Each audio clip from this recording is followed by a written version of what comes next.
A day before our engagement party, I sent Ethan a screenshot. The photo was blurry, taken in a dimly lit bar, but I could clearly see him, his arm wrapped around another woman's waist. I didn't ask, "Who is this?" I simply asked, "Is this you?" The silence that followed stretched through the text message, each second a twisting knife in my gut. Finally, he replied with a single, cold word, "Yes." In that moment, a chilling numbness spread from my chest. I didn't know if I should feel lucky for discovering his betrayal before we were legally bound, or utterly heartbroken for having been so blind for so long. My fingers trembled as they hovered over my phone screen, hot tears blurring the world in front of me. I wanted to scream, to curse, to demand an explanation. I typed and deleted furious, rambling messages over and over. In the end, all I could muster were a few exhausted words. "We're done." He saw the message almost instantly. There was no pleading, no questions, not even a hint of remorse. It was as if a great weight had been lifted from his shoulders. "I respect your decision." Just like that. Our 6-year relationship ended with a text message as cold and impersonal as a business transaction. That past Valentine's Day, he had Venmo'd me $520, accompanied by a long saccharine message about wanting to make up for having to work late and not being with me on such a special day. I had believed him. I was touched, even feeling sorry for how hard he was working. But the next morning, as I mindlessly scrolled through Instagram, I saw a new post on Jessica's story. It was a perfectly filtered selfie. In the photo, a man was hugging her from behind, their hands intimately intertwined. The caption, full of pride, read, "Our first Valentine's Day together." I zoomed in, and my heart stopped. The silver ring on the man's ring finger, the one with the distinctive little scratch, was the one I had designed myself. I had sourced the materials, had it custom made, and placed it on his finger.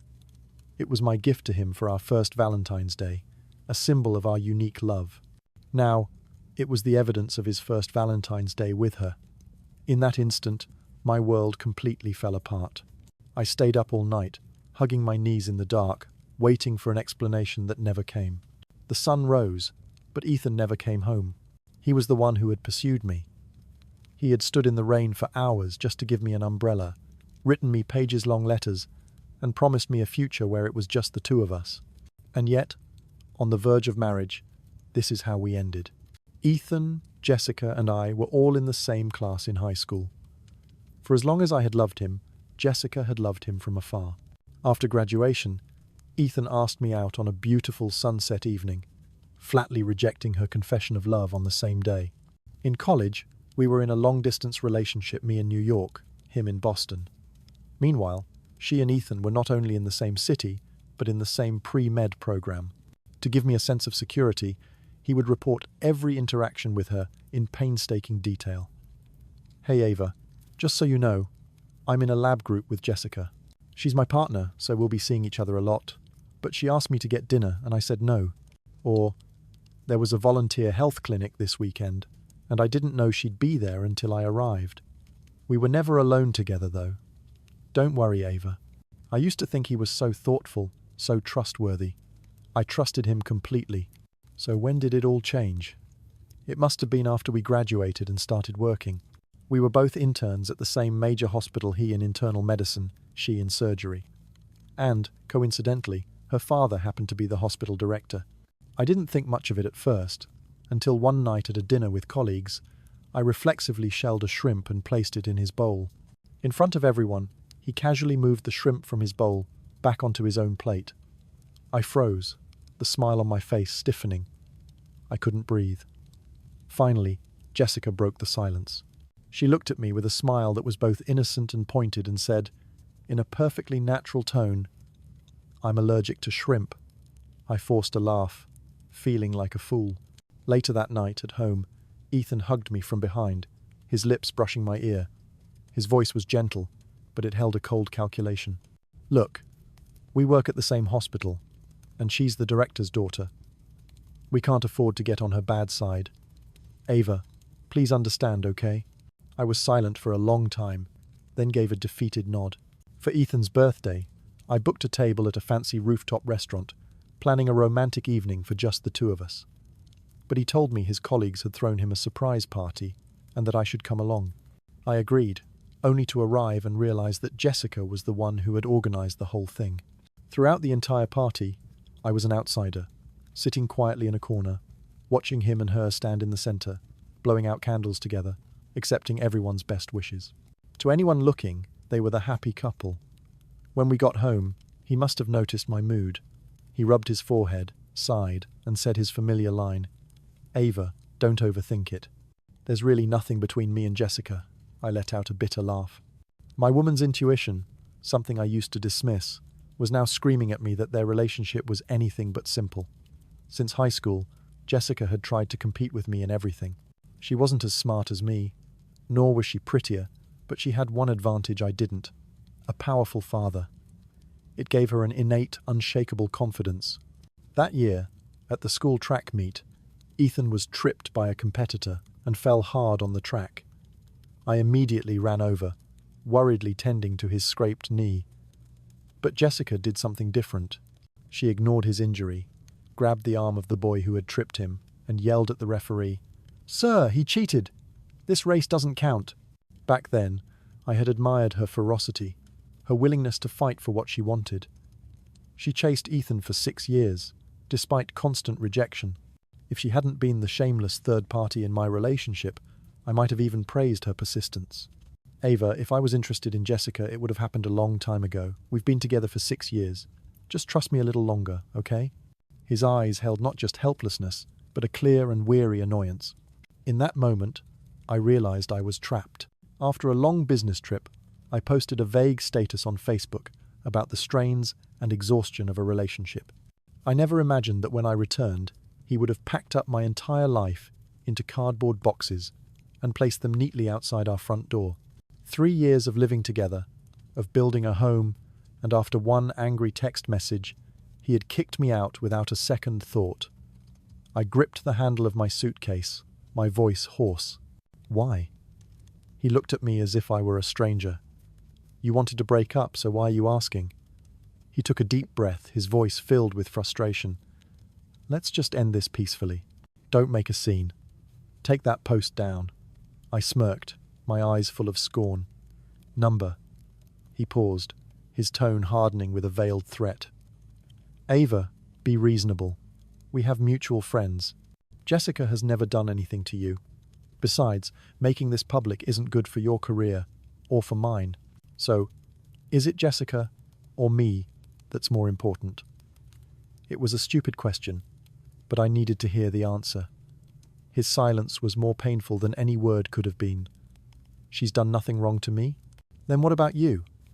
If she's not afraid of being called the other woman, what do I have to be afraid of?" "Ava!" He stared at me, his expression a mixture of anger and disappointment. "When did you become so selfish and dramatic?" He turned, and the door slammed shut in my face, shutting me out of his life for good. The hallway was empty and cold. I bit my lips so hard I could taste blood, trying to swallow my tears. I wanted to leave with the last shred of my dignity intact.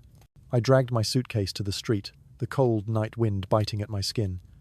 Just then, my phone rang. It was my mom.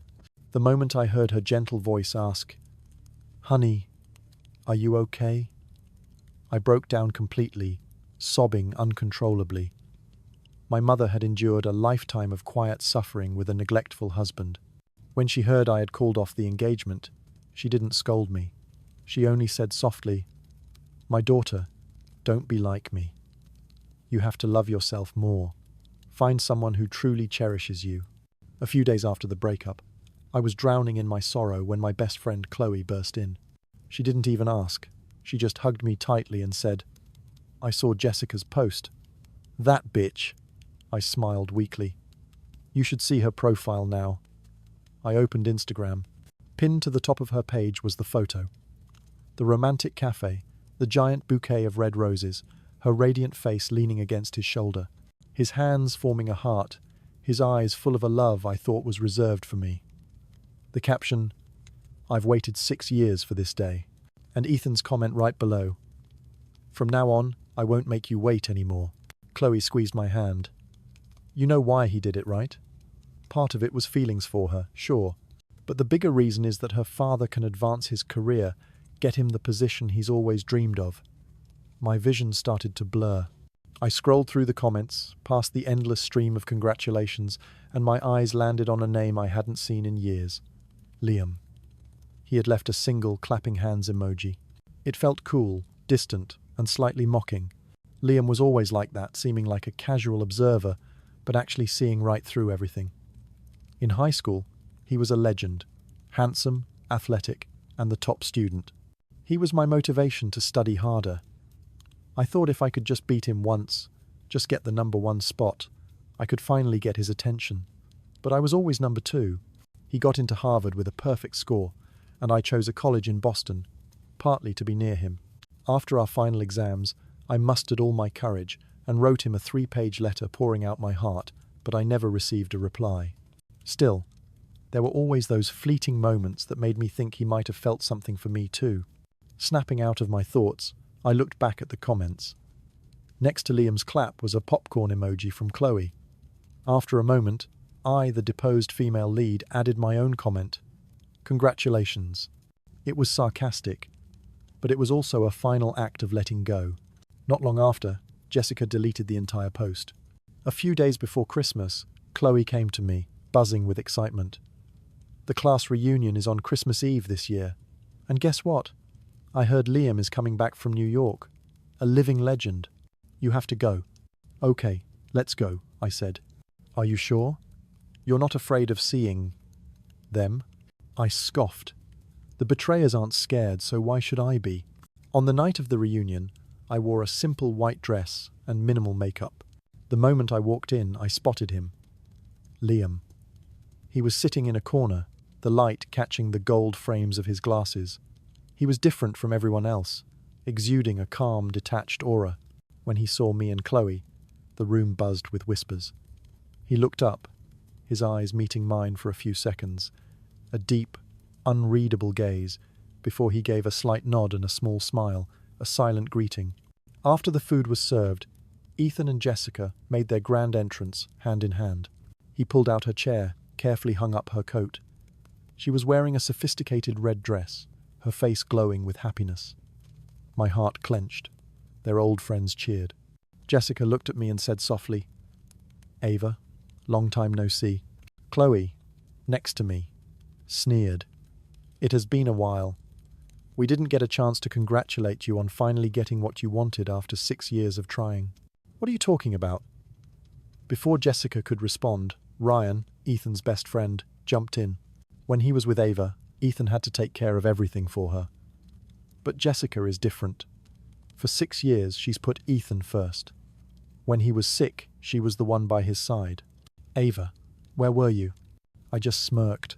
The scene was too ridiculous for words. I saw Ethan doting on Jessica, pouring her orange juice, exactly how he used to treat me. She glanced at me, a flash of triumph in her eyes. Chloe couldn't take it anymore. She stood up, glass of wine in hand, and walked over to Jessica. "Jessica, a toast to you. It's not easy to steal someone's boyfriend after 6 years of persistence." "Chloe, what are you saying?" Jessica frowned, but another old classmate cut in coldly. "Don't tell me you and Ethan only got together after he and Ava broke up. We all saw that Instagram post on Valentine's Day. You know exactly who was in that picture with you." Jessica's face went pale. Ethan stood up abruptly, downed Chloe's wine and glared at me. "Ava, I told you, my breakup with you has nothing to do with Jessica. If you have a problem, take it up with me." The room fell silent. All eyes were on me, curious, pitying. In that suffocating silence, a chair scraped against the floor. Liam stood up. "It's getting stuffy in here," he said lazily. "I'm going out for some air." As he passed my table, he paused and tilted his head. "Coming with me?" I felt like he had thrown me a lifeline. I immediately stood up and followed him out to the rooftop terrace. "If you want to cry, just cry," he said, his voice low. "No one's here." He pulled out a pack of cigarettes. I shook my head, but then impulsively took one from him. The first drag made me cough violently, and the tears I'd been holding back finally streamed down my face. "I saw your Facebook post," he said with a slight smile. "Even without a name, anyone who knows you knew exactly who you were talking about. I extinguished the cigarette. My mind flashed back to high school, to the time I got hit by a basketball. He had run over, rubbing my head and teasing, "You're not that bright to begin with. What'll you do if you get brain damage?" And I had blurted out, "Then you'll have to marry me." He had just laughed and tapped me on the forehead. His voice pulled me back to the present. "You're 24, Ava. Why haven't you grown a backbone?" If it were me, I'd have screenshotted her post and pasted it right in the comments, tagging her and everything. When I didn't answer, he added, a hint of mockery in his voice, "Don't tell me you're still hung up on him." He was standing very close now. For the first time, I was this close to him. I didn't name them because it felt pathetic, I admitted. I didn't want everyone to think I lose to Jessica at everything. Suddenly, Liam pulled me into a gentle hug. "You lose to her in every way?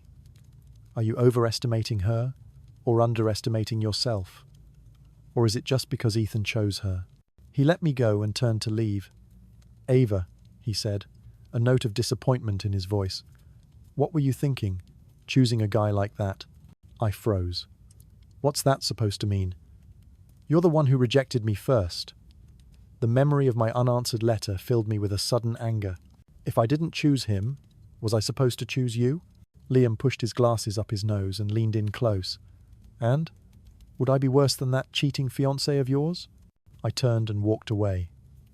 As I reached the door to the party room, it swung open. It was Ethan. His eyes landed on my face, then flickered to the space behind me.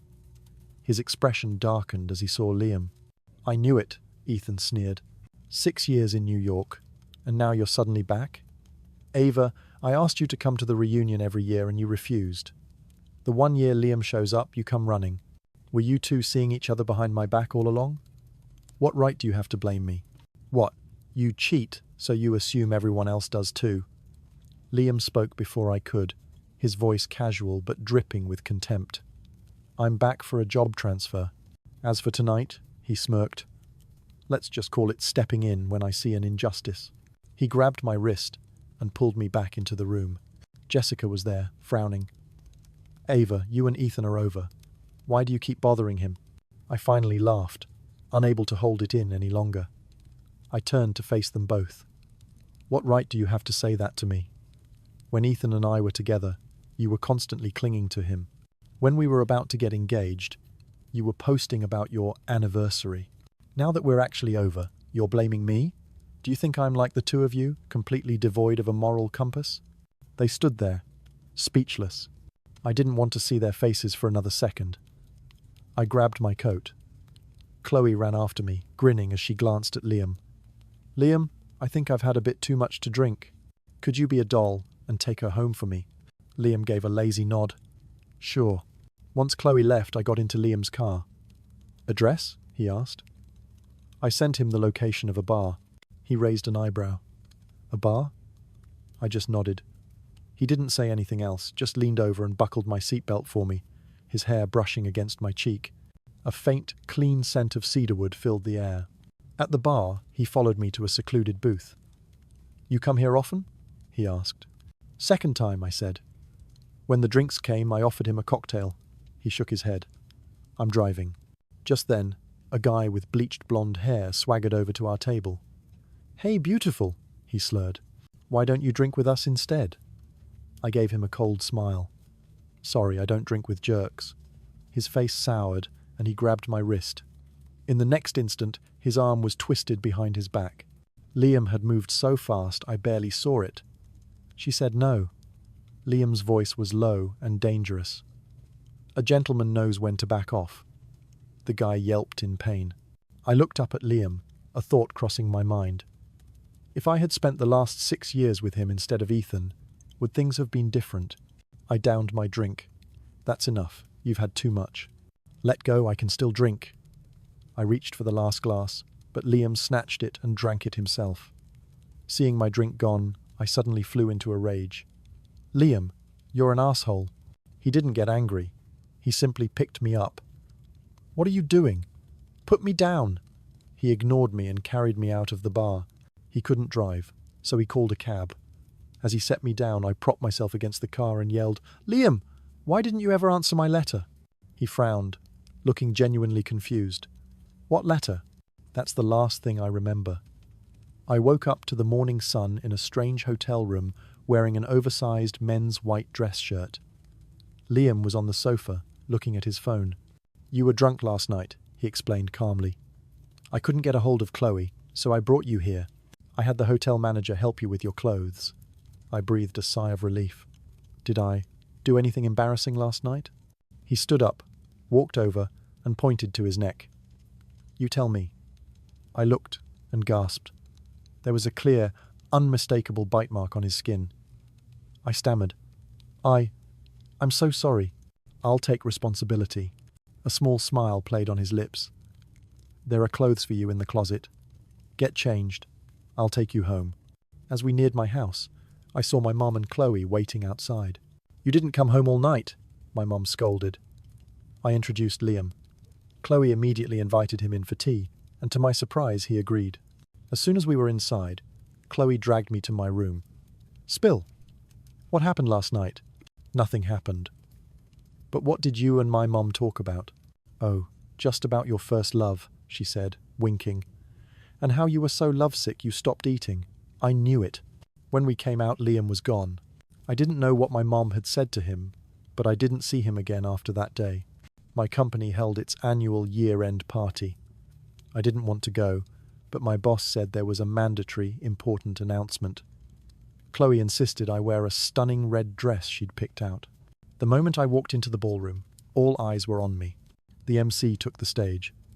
First, let's welcome our CEO, Mr. Lee. Mr. Lee walked up to the microphone. Hello, everyone. This has been a successful year. It will also be my last time standing on this stage as your leader. A hush fell over the room. As of today, the company will no longer be Lee Enterprises. It will be Clark Industries. The crowd murmured in confusion.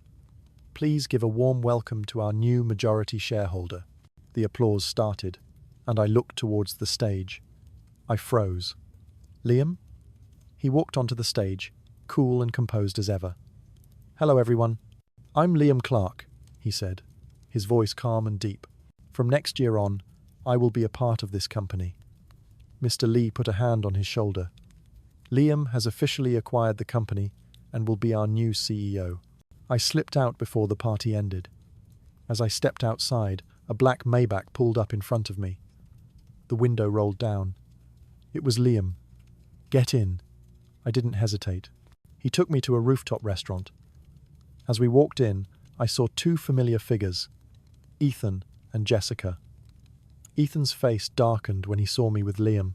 Jessica quickly composed herself. Ava? What a coincidence, she said with a tight smile. Liam barely glanced at them. He took my hand and led me past their table as if they were complete strangers. During dinner, I finally asked, why? Why did you invest in my company? I used to work with Mr. Lee in international trade, he explained. I knew the company was struggling due to poor management, but I saw its potential. Plus, he added, I wanted to move back here to build my career. He took a sip of wine. Don't get the wrong idea. My investment had nothing to do with you. I only found out you worked here today. My smile froze. I lowered my head, a wave of disappointment washing over me. Ava, he said softly. I looked up. I didn't invest in the company for you, he said, his eyes intense. But I came back for you. My heart pounded in my chest. After dinner, he walked me to my door. I stood on my tiptoes and gave him a quick peck on the cheek. In the next second, his arm was around my waist, pulling me close, and he was kissing me a deep, lingering kiss that left me breathless. This time, I was the main character in my own story. From my window, I saw him standing below, under a streetlight, smoking a cigarette. Ava, my mom said from behind me. You didn't go to the party. How did you end up with Liam? He bought my company, I said simply. He's the new CEO. My mom watched him get into his car and drive away. She hugged me. Then you'll get to see each other every day. I think Liam is much more reliable than Ethan. When I returned to work, HR informed me I was being reassigned as the assistant to CEO Clark. I knocked on his office door. Come in. Liam. In the office, you should call me Mr. Clark, he said, his tone coolly professional. I put the files on his desk. If there's nothing else, I'll be leaving. He suddenly stood up and leaned across the desk. I don't want you to face any gossip because of me. I was really happy to see you today. Don't take what I said to heart. Before I could react, he smiled. Now, go make me a coffee. In the break room, a junior colleague asked, Are you making coffee for Mr. Clark? I nodded. I'm so jealous. Another one sighed. I just shook my head and handed her the cup. Here, you can take it. She looked at me, wide-eyed. Really? I just smiled. Liam moved into the apartment across the hall from me. We fell into a routine of working late and getting takeout together. One night, I wasn't feeling well and went home early. It started pouring around 11 p.m. I remembered he hadn't brought an umbrella and his car was in the shop. I couldn't stand it. I threw on a coat and drove to the office. He was standing outside, completely soaked. I rolled down the window. Hey, need a ride? He frowned. You're sick. What are you doing out here? I was hungry, I said with a grin. Wanted someone to eat with. He sighed but got in, draping his wet jacket over me. He held my cold hands the whole way back. He had already ordered food to be delivered. It was his first time in my apartment. As he unpacked the food, I noticed a note on the receipt. My girlfriend isn't feeling well. Could you please add a hot ginger tea? I'll tip you well. I started to laugh. Suddenly my phone rang. An unknown number. Hello, Ava? It's Kevin. I remembered him from the high school basketball team. I had asked him to give my letter to Liam. Ethan is at a bar, completely wasted, and he keeps calling your name. Can you come? Sorry, I'm about to go to bed, I said. Ava, please come. There's something I need to tell you about the letter you asked me to give Liam. 7 years ago, Liam gave me something to give back to you. I froze. What? Just come. I owe you an explanation. I heard Ethan's drunken voice in the background, slurring my name. Send me the address, I said. At the bar, Ethan looked up at me with bloodshot eyes. You're really with Liam now? That has nothing to do with you, I said coldly. But you shouldn't be with him. You confessed to him and he never answered. That proves he never liked you. I grabbed his collar. How did you know I confessed to him and he didn't answer? Kevin pulled me aside, his face full of guilt. He handed me a beautifully wrapped gift box. This is what Liam asked me to give you 7 years ago. He looked down. I'm sorry, Ava. I never gave him your letter. Ethan was my best friend. He loved you, and when he found out you liked Liam, he begged me to hide it. So where is my letter? I asked, my voice shaking. I gave it to Liam a few days ago. A 7-year late apology. I took the box and walked to Liam's building. He saw me from his window and came down. He looked at the box in my hands and understood everything. Ava, he said, his voice soft but full of anticipation. Now that you have this, can you give me an answer? An answer to what? He didn't say anything, just pulled me into a tight hug. The feeling was even stronger than it had been 6 years ago. Ethan found me one more time. I was walking home from work alone. He stepped out from the shadows. Are you really going to be with him? He grabbed my wrist. If you hadn't always been watching me at basketball practice, if you hadn't been the first one to run to my side when I was hurt, I never would have misunderstood. What about our feelings for each other? I gritted my teeth. I was watching Liam. I helped you because I was the class health officer. The one I liked was always him. You're the one who stole the time that should have been ours. And now that you know the truth, Ethan, I just find you disgusting. Before I could react, a fist flew past my face and connected with Ethan's jaw. He stumbled to the ground. It was Liam. Aren't you in a meeting? I asked, startled. I was worried about you, so I came back early, he said, gently tilting my chin up. Ethan spat out some blood. Liam, you enjoy picking up someone else's leftovers?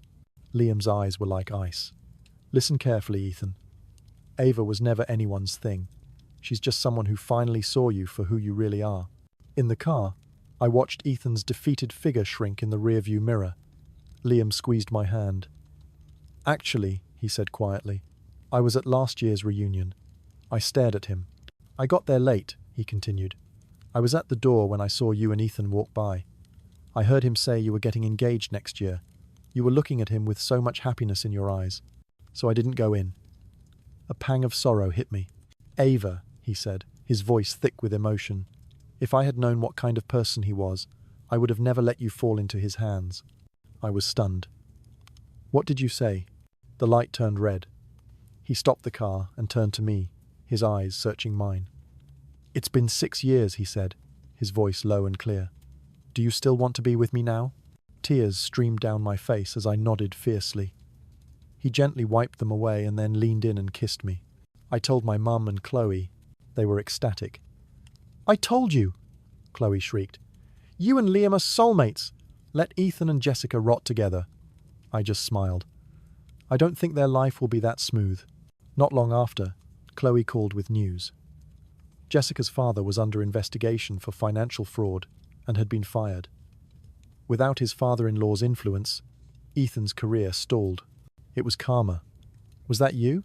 Chloe asked. Her eyes narrowed playfully. I just smiled. Maybe. After Chloe left, I went to the store and bought all of Liam's favourite foods. The company's new project was in full swing, and he was working late every night. As his assistant, I was there with him.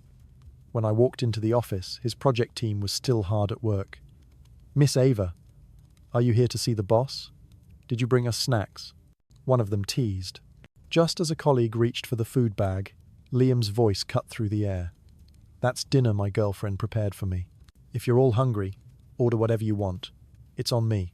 All eyes turned to me. I could feel my face burning. Liam walked over, took my hand, and announced to the entire room, "She's my girlfriend, and she came to bring me dinner." The office was silent for a beat, then erupted in cheers. I won the bet! I told you they were a couple. For some reason, tears welled up in my eyes. I looked down, completely overwhelmed. Liam gently lifted my chin, forcing me to look at him. His voice was a warm, soft murmur in my ear. Ava, we've already missed 6 years. I don't want to miss the rest of my life with you. I closed my eyes and hugged him with all my strength. Me too,